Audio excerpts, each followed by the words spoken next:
আসসালামু আলাইকুম ওয়া রাহমাতুল্লাহ। পুকুর পুনর্খননের কাজ চলমান রয়েছে।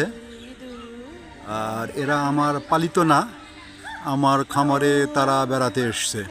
সে একা বেড়াতে আসেনি, তার সাথে তার শাবককেও নিয়ে এসছে।